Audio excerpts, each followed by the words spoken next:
Cerca Teleeuropa sul tuo Play Store o Apple Store e scarica la nostra app. Disponibile per tutti gli utenti Android e Apple. Ti aspettiamo! Vi raccontiamo la storia di una donna, adesso lei ha il diritto ad un alloggio popolare, le assegnano la casa che però è già occupata. Lei abita a Rende e da 1 anno e mezzo aspetta di avere un'abitazione. L'appello alle istituzioni. Gianluca Pasqua, vediamo.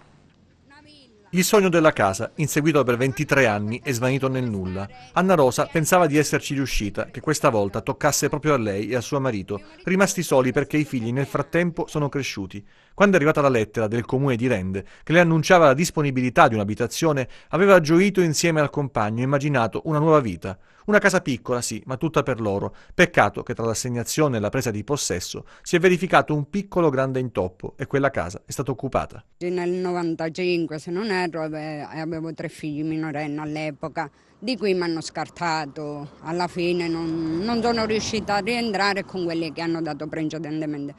E finalmente, dopo tanto attendere, ho ricevuto finalmente la documentazione che sono stata assegnataria di una casa popolare. È stato quasi come fare 13. Come fare il 13 al Superenalotto.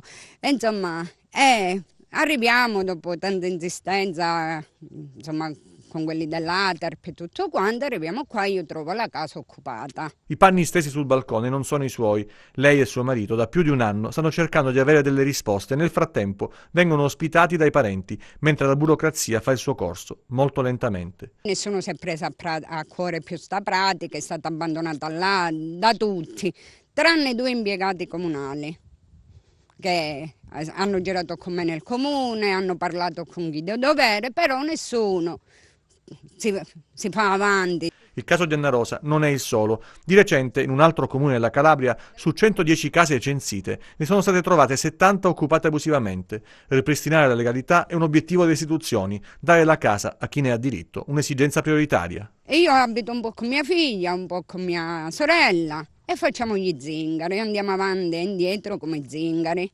A lei servirebbero pochi metri quadri in fondo, sì, perché siete 2 persone, io e mio marito, non è che... Ma un appartamento che dico, metto un quadro, questo è mio e nessuno me lo viene a togliere. Cioè io non lo so, io sono in mezzo a una strada, mia figlia ha pure 4 figli, io mica posso stare con lei.